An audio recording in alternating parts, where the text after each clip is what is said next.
Welcome, everyone. My name is Noor Hamade. I'm an advocacy counsel at the International Corporate Accountability Roundtable, and I'll be moderating this panel. Thank you all so much for joining the launch event of our report titled Streamlining Government Coordination for Rights-Conscious Supply Chains. This report was co-authored by myself, my colleague Jackie Lewis at ICAR, and Dr. Whitley Somweber here at the Center for Strategic and International Studies, who is joining us on this panel today. We're also joined by Dr. Laura Murphy and Karen Staus. I'll start by introducing our panelists. All the way at the end of the table, we have Dr. Whitley Somweber, who is the director of the Stevenson Oceans Security Project and senior non-resident associate of the Asia Maritime Transparency Initiative here at CSIS. We're also joined by Karen Staus, who is the director of strategic engagement at Transparentum. Before joining Transparentum, Karen served as a senior policy counsel at the Department of Justice's Human Trafficking Prosecution Unit. Lastly, we're joined virtually by Dr. Laura Murphy, who's a professor of human rights and contemporary slavery at Sheffield Hallam University. Laura is also a senior associate at CSIS and was a senior policy advisor to former Undersecretary for Policy Robert Silvers at the Department of Homeland Security. Thank you all for being here and sharing your expertise. I'm really excited to get this panel started.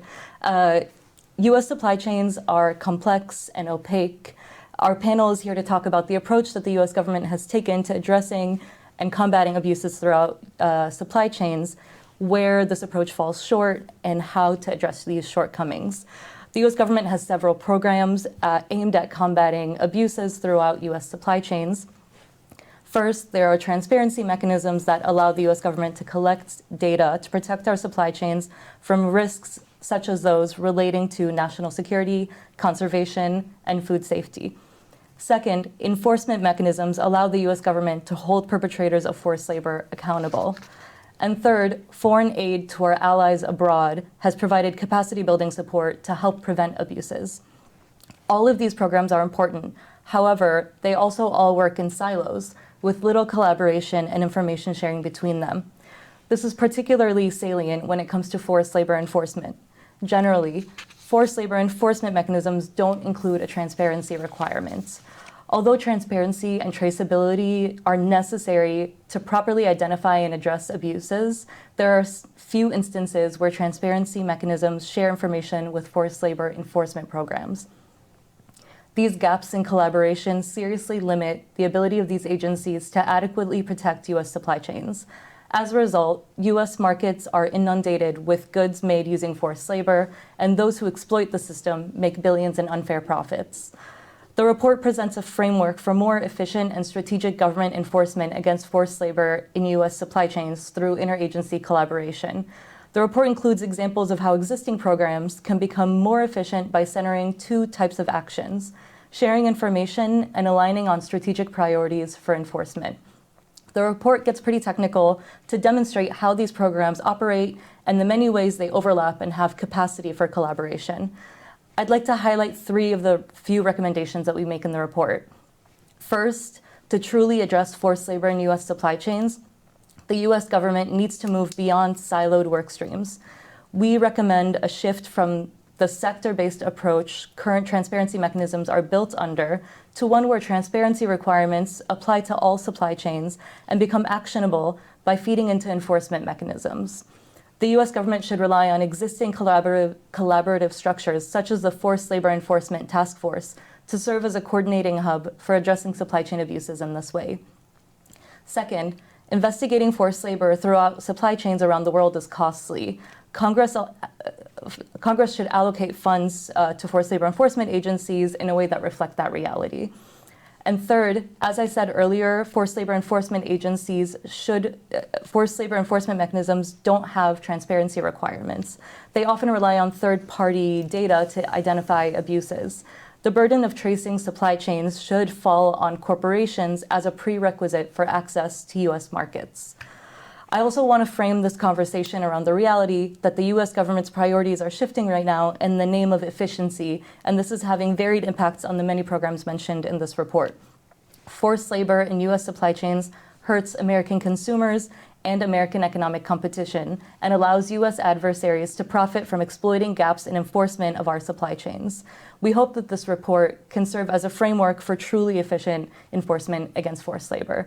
I'll now turn to Dr. Whitson-Weber to share maybe even more about the report and about U.S. government supply chain transparency mechanisms. Thanks, Dora, and thanks for that excellent overview and introduction. I think I want to start with talking a little bit about how I came to this project and how our ocean security program became involved with this idea and this concept, because I think it's illustrative of some of the challenges that you're talking about. So we came to this project a few years back in thinking about the problem of illegal, unreported, and unregulated fishing, or IUU fishing, which is a global challenge that affects conservation and management of fish stocks, food security, national security, soft power, things of that nature. But it also is deeply entwined with human rights abuses because the folks who are engaging in IUU fishing at large scale often also engage in human rights abuses at sea and on shore in processing plants. There are long fishing trips, many years at a time, that provide ripe opportunity for abuse of labor as a way of cutting costs. We've also seen a number of countries, for example, China, engage in forced labor in processing facilities for that seafood as it comes ashore, and it enters into global supply chains. And as we developed programs in the government to deal with that challenge, and then subsequently began thinking about how to talk about this issue from a national security perspective, we also began to recognize the relevance and prevalence of this co-occurring issue of human rights abuse in the supply chain. And you couldn't really deal with one without dealing with the other, both from an efficiency standpoint, from an effectiveness standpoint, and frankly, from a moral standpoint.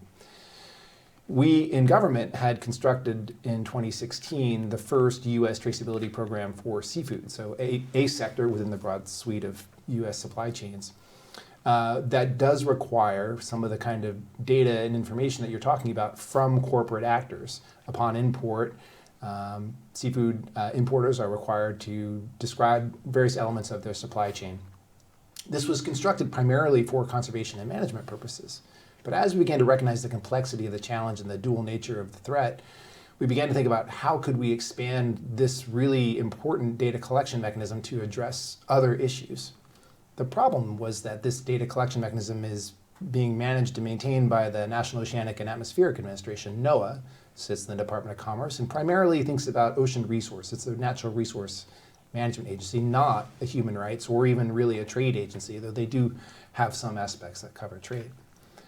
Culturally, the agency was very averse to the idea that they should expand their mandate to something engaging in sort of human rights or even broad spectrum trade issues. And yet, we had this really valuable tool of data collection. And we wanted to think about ways we could take advantage of that tool and tie it into other mechanisms to combat the challenge of human rights and forced labor. But perhaps fairly, NOAA thought that they shouldn't be the ones to own that mandate. The problem was it's very hard to get the US government and federal agencies to think beyond just their specific mandates that they have from Congress. Think very narrowly about what they do, and to some extent you can't really blame them. It's not necessarily fair to ask them to do something that's maybe outside of the scope of their training, of their funding, and especially of their capacity. On the other hand, just because we have one data collection tool sitting at one agency doesn't mean that information shouldn't be able to be used for a variety of US government interests. And so as we began to dive into that and think about that, we came to this project together, you, Nor, your team, my team, to begin thinking about how we might consider a broader approach to these issues. And so I just kind of wanted to set the table a little bit to say that that's just one example of a transparency tool that we do have that could be used for a broader suite of issues and interest across the government. But there's work that needs to go into that process and to engage in that. And that's before we even get to the question of enforcement mechanisms. And as we've always talked about, the idea of human rights and transparency issues in supply chains, transparency is great, but you have to tie it effectively to enforcement mechanisms. And the Seafood Import Monitoring Program at NOAA doesn't really have an effective enforcement mechanism to date. So how you link not only that data program to other programs that deal more effectively with human rights, but also to enforcement programs that deal effectively with human rights is part of the challenge and part of why we wrote the report. Okay, I'll close there. Thanks. Thanks so much, Whit. And yeah, I think you bring up a great point in bringing in the example of the Seafood Import Monitoring Program and the co-occurring abuses of forced labor and IUU fishing. And I think you also bring up a great point about sort of the narrow focus of SIMP and of NOAA, considering that their focus is very much ocean conservation, which is very much understandable, but that narrow focus does also limit the potential of the Seafood Import Monitoring Program and that transparency mechanism from being able to address other abuses that it does have the capacity to address. So with that, maybe I'll turn to Dr. Laura Murphy, who can maybe talk about the other side of this, which is enforcement mechanisms. And specifically, Laura, can you talk a little bit about forced labor import bans, how they work, and how they've been enforced? Absolutely. Thank you so much. And first, I want to thank you, Noor and Whit and Jacqueline, for this incredible report. I've been really impressed reading it, and I have to tell you that I wish I had it a year and a half ago when I started working with the U.S. government. It was very helpful to see all the different mechanisms that could be brought into play for working on forced labor, which is what I. Today I'll talk about enforcement around forced labor, but what we can say is that, forced labor import bans and enforcement around forced labor takes a variety of forms. And the basic premise of a forced labor import ban is that the government bans the import of forced labor-made goods. And countries can do it in a number of different ways. The United States has had the Tariff Act of 1930, which banned the import of forced labor-made goods since 1930, but no other country had an import ban like that. And so in 2020, Canada and Mexico with the USMCA started having a forced labor import ban, but they haven't very much enforced it. Until 2016, the United States wasn't very much enforcing their forced labor import ban. And so we know that the goods are into the United States up until then and even now, because enforcement cannot capture everything that's made with forced labor. And in Mexico and Canada, we know that goods are leaving the United States and going to those places when they get rejected here for being made with forced labor because their enforcement is not strong enough. The EU just passed a forced labor regulation, which will go into effect in 2027, but that's still a long way coming, right? And so the question everyone has on their mind is, do these mechanisms even work, right? And the Tariff Act and the UFLPA, I think, show us that they can, if they are enforced. And that's the important point. And so one piece of evidence that we have that the Tariff Act works is that CBP's enforcement of the withhold release orders that they put on companies that they believe to be using forced labor has led to remediation that has resulted in over $6 million in returned back wages to workers who were affected by those companies. In the US, in January alone of this year, a record 1,948 shipments were stopped by CBP for being suspected of using forced labor in the making of those goods. But enforcement statistics are only a part of what we know about what successes we're having. What we also know is that supply chains have changed. Companies have instituted new policies for worker rights.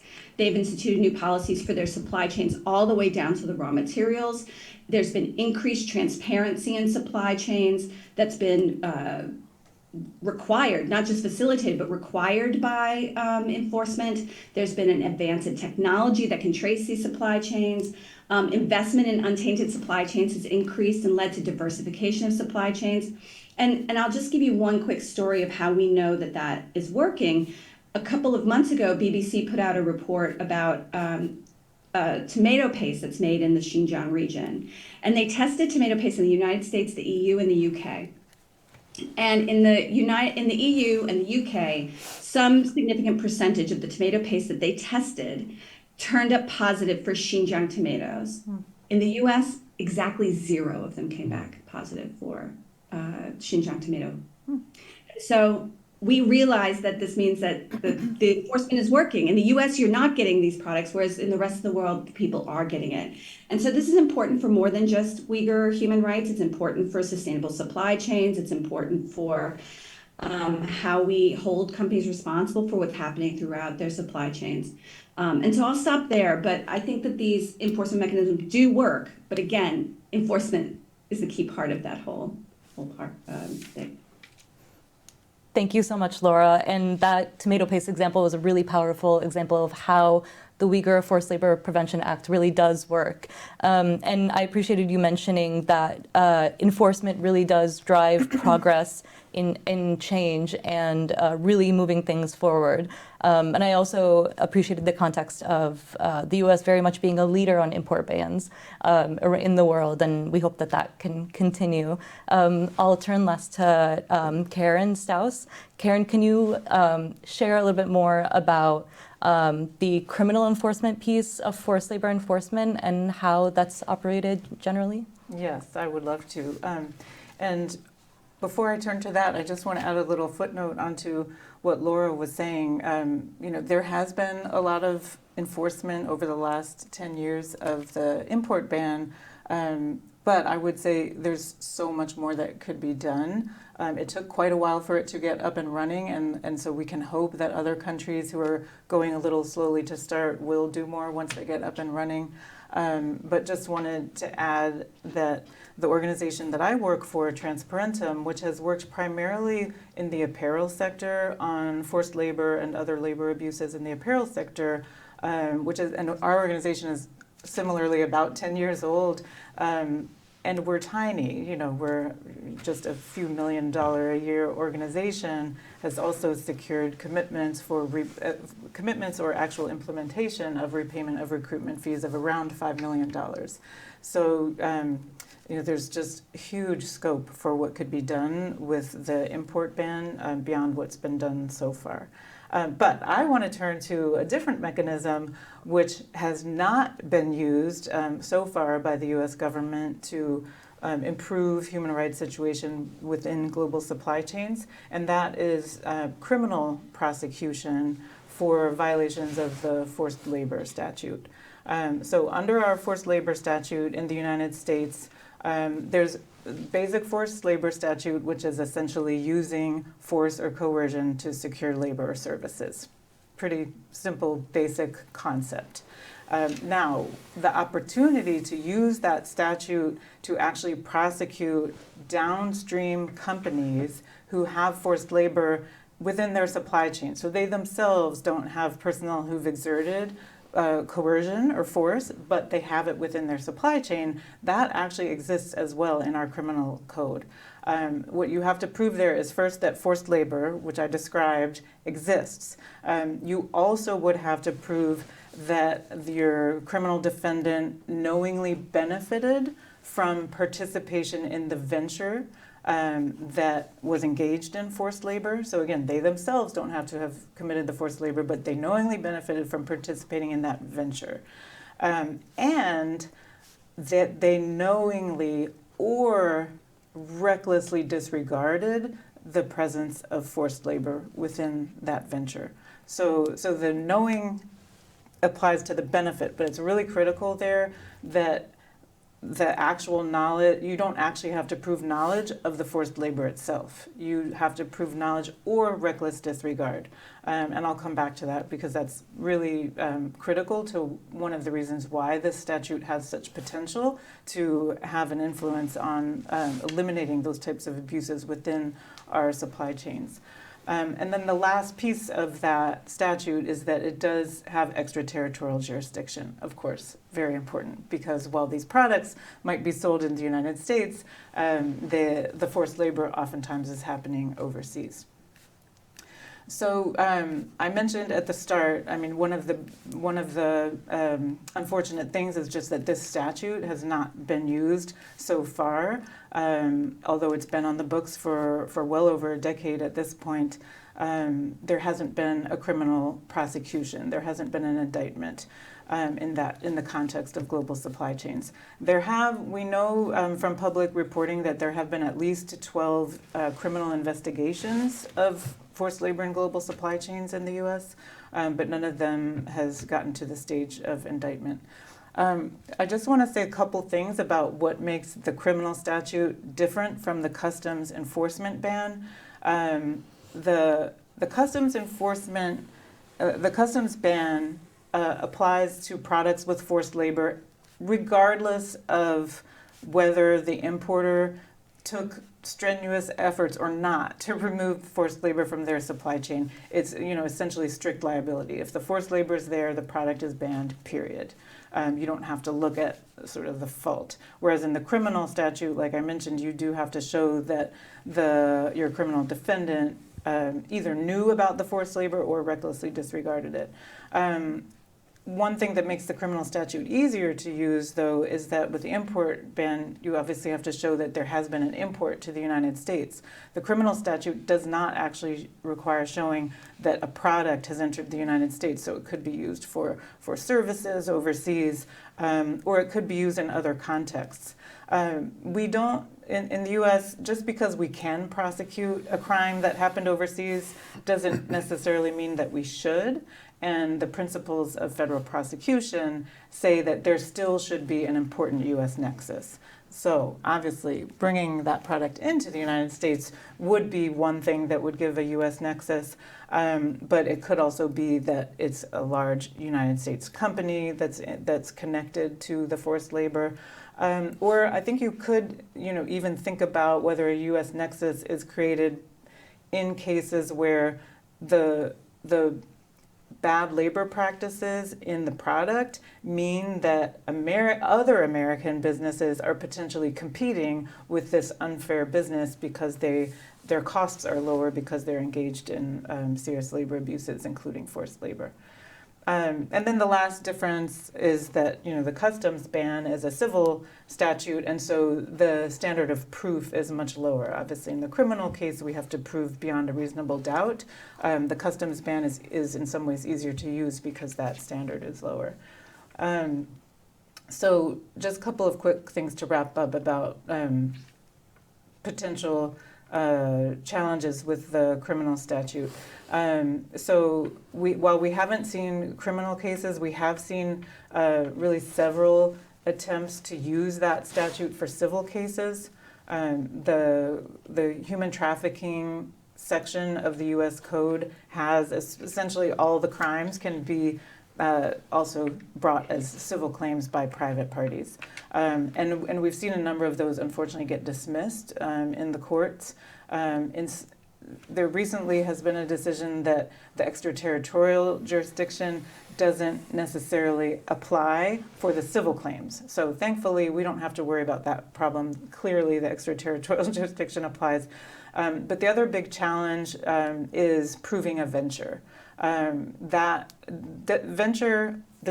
Showing that your criminal defendant participated in a venture with the other entity that engaged in forced labor it certainly doesn't require that there's a formal business connection. It doesn't have to be, for example, a sister company or a subsidiary. You don't have to show that level. That much seems clear from the statute, but exactly what the contours are of a venture are challenging and have been challenged in those civil cases, and some of that case law could pose challenges to the criminal cases as well. So I think it's important that some of those cases be brought so that we better understand what the contours of potential criminal liability are. So I'll stop there for now. Thank you. Thanks so much, Karen. And I think your comments on prosecution for forced labor really demonstrates that while for both forced labor import bans and forced labor criminal prosecution, the law is on the books, but they're enforced differently for a variety of reasons, including, for example, the higher evidentiary standard when it comes to criminal prosecutions, and a number of other reasons. I'll stop there and maybe open it up to the audience to questions and answers. But maybe I'll start off the questions by asking the three of you a question. So the report ends with a set of recommendations for improving government coordination through empowering existing bodies, such as the Forced Labor Enforcement Task Force, and allocating resources to address existing gaps in coordination and enforcement. All three of you have worked in the government at one point or another. What recommendations do you have for ensuring stronger interagency collaboration among federal agencies, particularly in the moment that we're in right now? I'll start off. This is the dreaded interagency, right? And it's usually said with a capital T and capital, I in government. And it can be both good because there is necessary coordination, as we're talking about, as I sort of talked about in my remarks, and both Laura and Karen have mentioned that there is this challenge of coordination. And it's incredibly vital that there be these opportunities for formal engagement, like through the Forced Labor Task Force.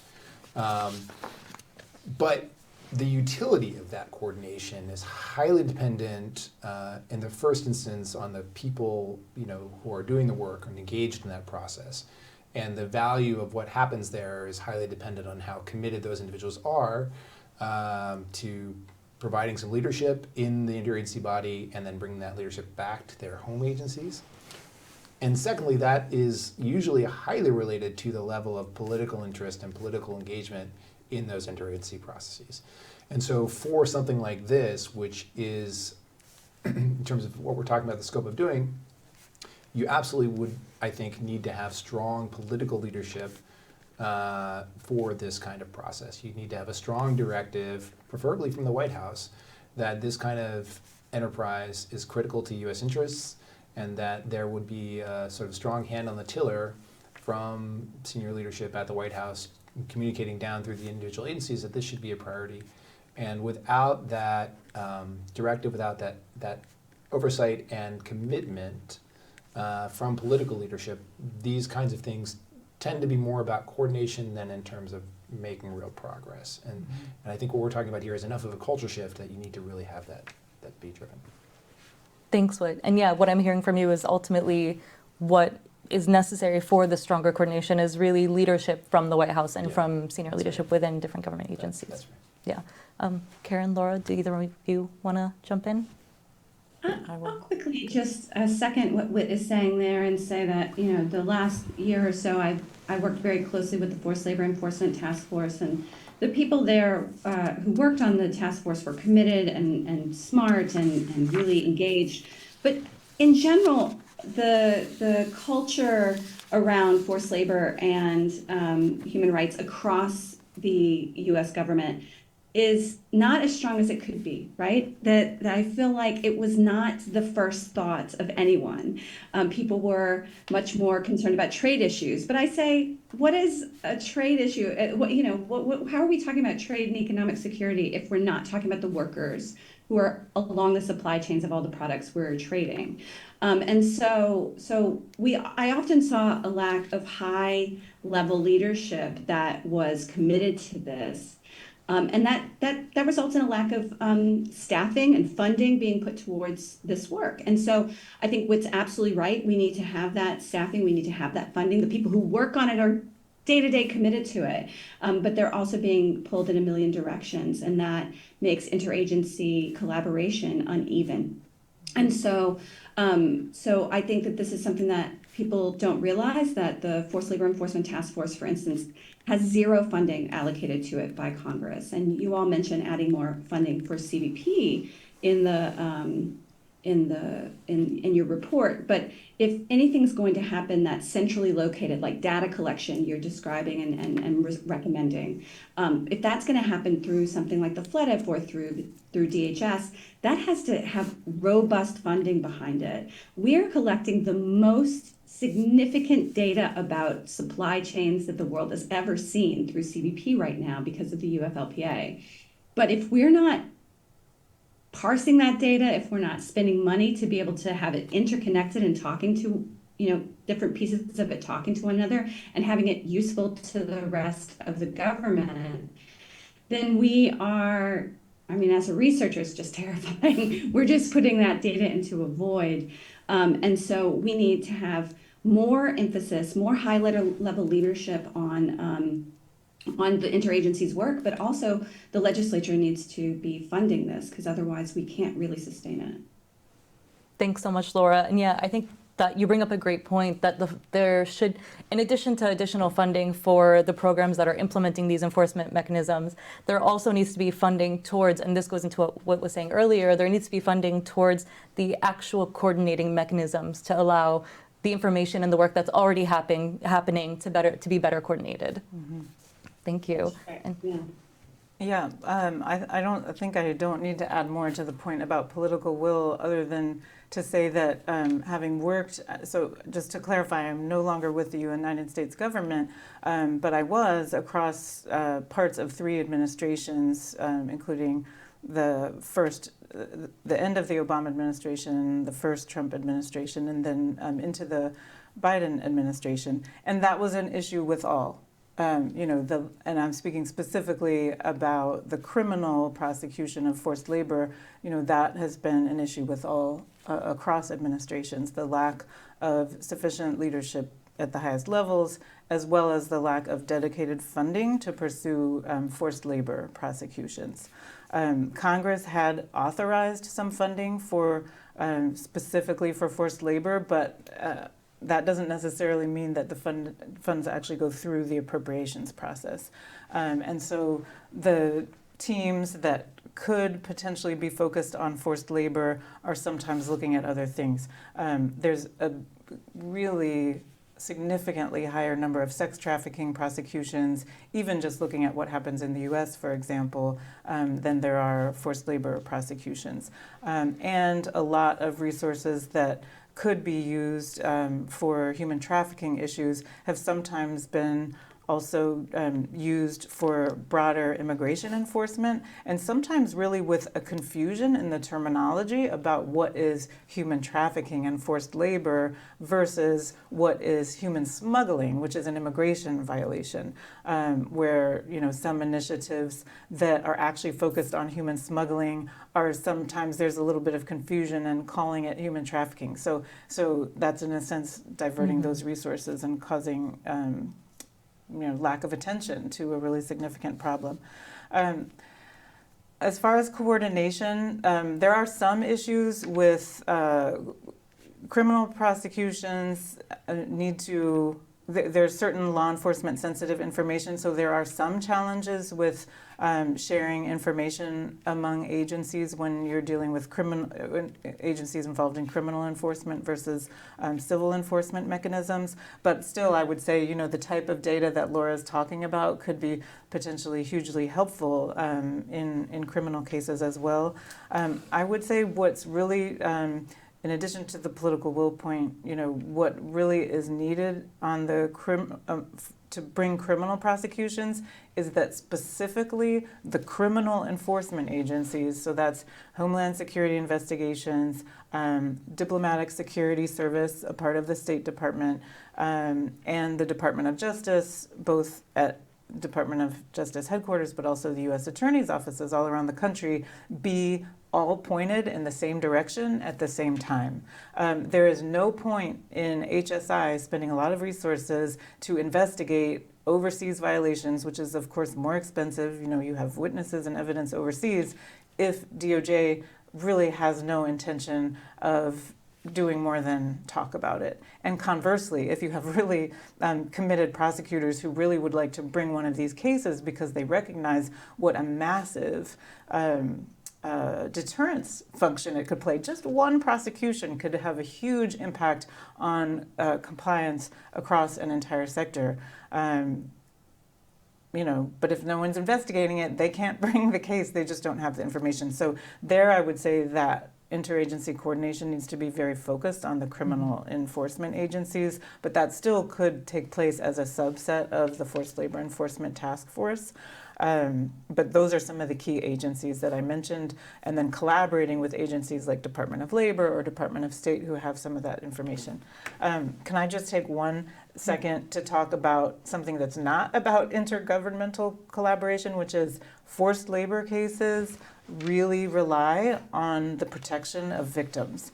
You cannot bring a prosecution, and in many cases, you don't even get the information about the abuses unless victims are sufficiently protected. And so civil society organizations, both in the U.S. and overseas, have played a huge role in both protecting victims that enables them to participate, but also in the detection of these crimes in the first place.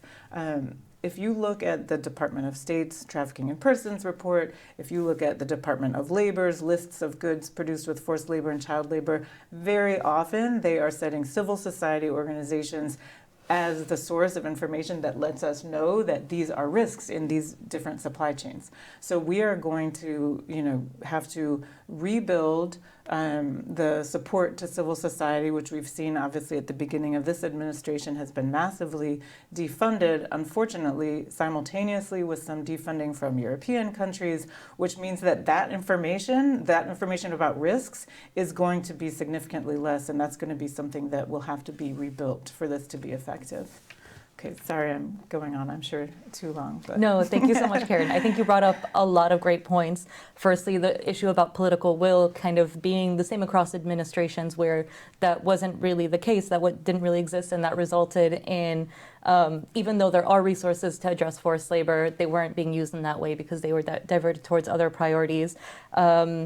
You also mentioned something about coordination, and I think you highlighted something that we talk about in the report very clearly, which is that HSI and DOJ can be working on enforcement, but really with different priorities, and so that limits their ability to get to that end goal because they're not working together.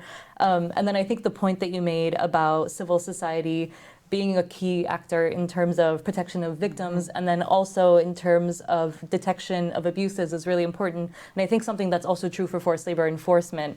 And I think it's exactly right that if we don't have these protections and the support for civil society, then there really is no way to enforce these laws. And I think it's really important to engage with and support civil society, but then also incorporate transparency mechanisms. And I think that really highlights that gap where transparency doesn't exist and how that limits things.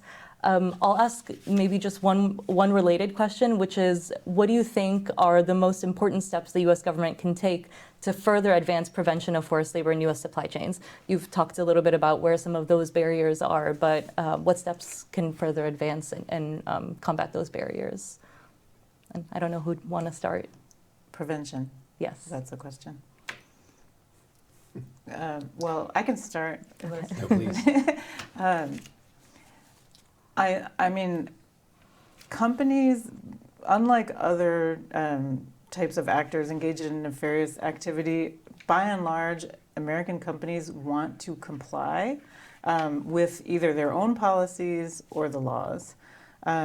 They want to be able to demonstrate compliance. It just reduces their risk, makes things more predictable. So enforcement of these statutes, that's why I said earlier, just a little bit of enforcement can go a very long way toward making companies decide that they will, push a lot of these types of requirements through their own actions because they want to comply. So I mentioned I work at Transparentum. We investigate forced labor within supply chains, and then we engage with downstream companies, and we're really primarily pushing them to act. We're obviously not an enforcement agency. We're, again, a tiny nonprofit, but they're acting because they have policies that they want to be able to show to their stakeholders that they're implementing, and to some extent to protect their reputations, which potentially is a material risk for them even from an investment standpoint. Even just with that, we have no enforcement power. We find that there is a lot of action that comes from that type of investigation. So that's why I say just a little bit of enforcement, even though we'd like to have maybe a lot of enforcement, but even a little bit of enforcement in a particular sector can go a long way toward making that entire sector identify the risk. And then I think the other thing I already mentioned, but I mean, it just can't be said enough. Ultimately, these types of abuses are we're becoming aware of them.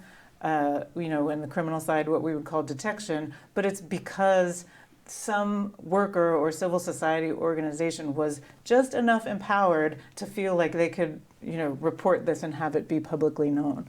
So that does take support for civil society, for workers' organizations.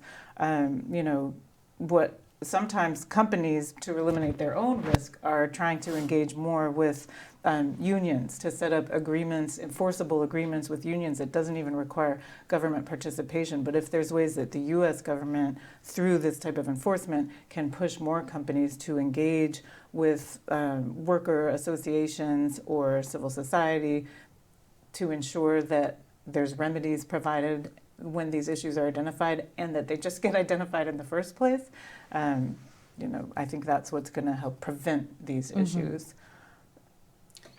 I want to build off what you were saying there, because it really highlights something for me that was, again, coming from a background that is not or has not historically been focused on human rights and trade issues, though more so recently. Culturally, there is a very different way that people within the resource community, particularly marine resources, think about information and enforcement, that there is a systematization, if you will, to collection of information around fisheries, around oil and gas, around resource issues that is data driven. And so when we were constructing, for example, the seafood import monitoring program for seafood was about data.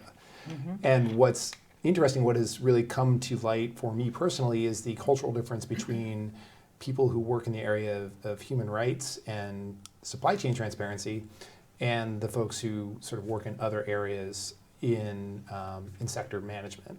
And how you're talking about this reliance on civil society as a critical element of human rights enforcement, and that is really not something that comes to the fore when you're talking about resource management in the same way, and yet the tools from both sides need to be sort of brought together in a way that is constructive and useful. And was something I was thinking about as well when you were talking about the legal needs for prosecution, how well, to take it a step back for a minute, in our report, broadly, we make several recommendations, but broadly they can be kind of broken down into two categories. One is this idea of needing to sort of coordinate transparency mechanisms, information mechanisms, right? And then secondarily, the need to connect those mechanisms to enforcement and to conduct that enforcement in a strategic way, right? But within that first bin of sort of thinking about transparency coordination, there's lots of different things to kind of go into there. It's really complicated. But among them is this coordination of civil society and sort of government data collection mechanisms. But then there's that bridge to that second category of actions around strategic enforcement and being able to tailor that information to those enforcement tools and what kinds of information do you need for prosecutorial kind of mode enforcement versus what do you need for a trade enforcement.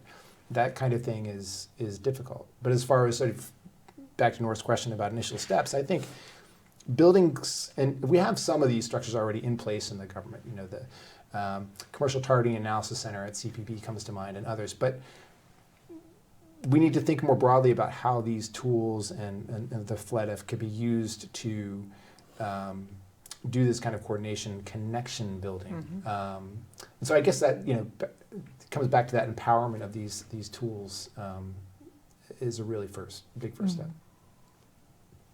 Thank you. Laura, did you want to add anything? Sure, I can pick it up at the end.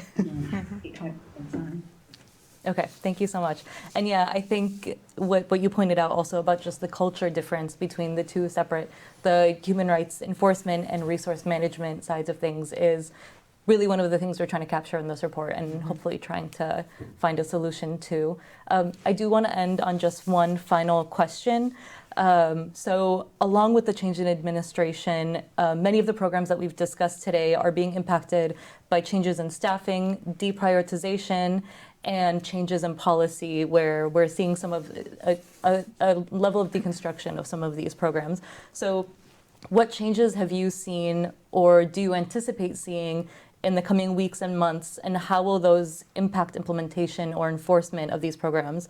And what recommendations do you have for the current administration based on that? I know it was a little bit of a loaded question, but I don't know who wants to start.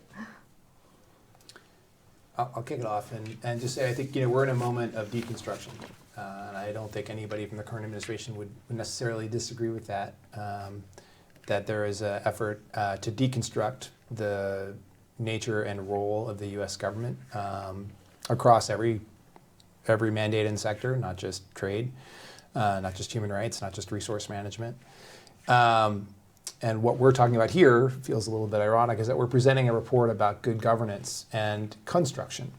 And so I think it can feel a bit at odds. But I want to emphasize the point that we're making, which is that the kinds of things we're talking about are critical core U.S. interests. Not only are they sort of moral imperatives, but they're core security imperatives, they're core economic imperatives. And if we care about free markets, if we care about fair competition for U.S. companies, if we care about national security and competition with China, with Russia, with others of our major competitors in the global marketplace of ideas, that one of our greatest strengths is our emphasis on human rights and individual liberty. And if we're not standing up for those in a really fulsome manner, then we are missing out on one of our greatest potential tools to combat to compete in those spaces. And so supporting and building up capacity for these kinds of programs and supporting connections between these kinds of programs, it couldn't be more critical. It can be more critical now.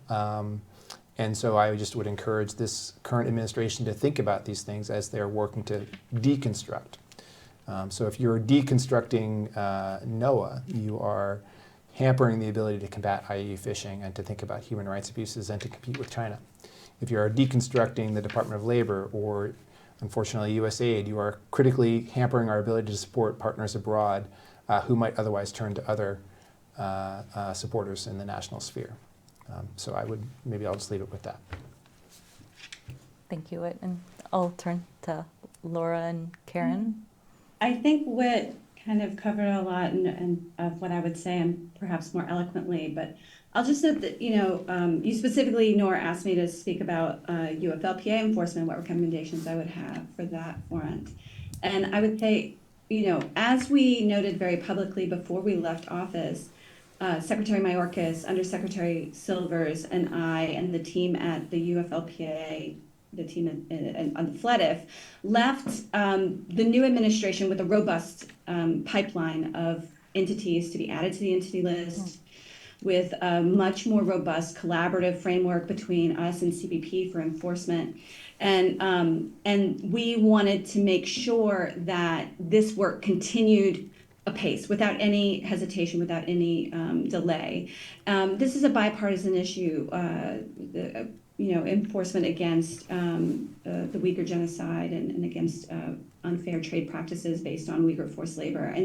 And so my recommendation is that people at the highest levels, Kristi Noem at DHS, the new acting Undersecretary Chris Pratt, the new Assistant Secretary for Trade and Economic Security, Sohan Dasgupta, the new acting CBP Commissioner Pete Flores, that these folks, individuals, really say out loud, clearly and explicitly to their offices that that enforcement of forced labor regulations, enforcement of the UFLPA is a high priority, even in an office where immigration might be the most significant concern of the highest levels of the administration. We need folks from the White House and from leadership across all agencies to get together and say, this work can't stop. Because as Whit was saying, forced labor isn't taking a break because we are, because enforcement does. We have an issue that the Chinese government and other governments that use state-imposed forced labor and companies that use private forced labor to make the products that we buy as consumers, they have an unfair trade advantage over legitimate business. Mm-hmm. They undermine worker rights globally. They undermine the ability to pay workers globally the wages that they deserve. This is a trade and economic security problem for the United States and for our partners. And so this is not something that happens far away. It's not happening to people who we don't know or perhaps some people don't care about. This is a global phenomenon that is affecting global commerce and global security. And we have to show that we are taking a strong stance, both to put it in check and to be a model and a leader for the rest of the world in doing this. I'll also say that on the one thing that Whit was talking about earlier that really resonated with me was the importance of funding for CSOs that are providing this information. I think a lot of people don't realize that many of the investigations that CBP does and that DHS and other agencies do on forced labor, DOL, they begin with reports from workers on the ground. They begin with research by academics or think tanks. They begin with reports from nonprofit groups like Transparentum or Human Trafficking Legal Center, and China Labor Watch, for instance. These organizations are often, not always, but often funded by government funding, by USAID or by the State Department. When these funds stop, it doesn't just stop, kumbaya, holding hands and singing songs. It stops our work to know what is happening on the ground to people and partner with the government to ensure that we're maintaining adequate enforcement. I don't think people realize how much the government depends on that on-the-ground information that's coming from the civil society sector. And so when government funding, but also private funding slows down for that, the government slows down. It has real ripple effects on the government. And so my message is that we have to maintain these organizations, and we have to maintain our partnerships, and highest leadership has to signal that this is their highest priority. Thank you so much, Laura. And I appreciate you kind of calling out the necessity of supporting civil society and the extent to which their role is incredibly important in really giving the government the information it needs to actually function and to work and enforce these programs. Karen? Yeah, and I would just add on that point that not only is it helpful, but it's far less expensive and far more efficient than if the government was trying to find all of this information for themselves. These organizations operate much more nimbly and much more inexpensively. Many of them are based overseas, and so it's a really win-win to invest in those types of programs.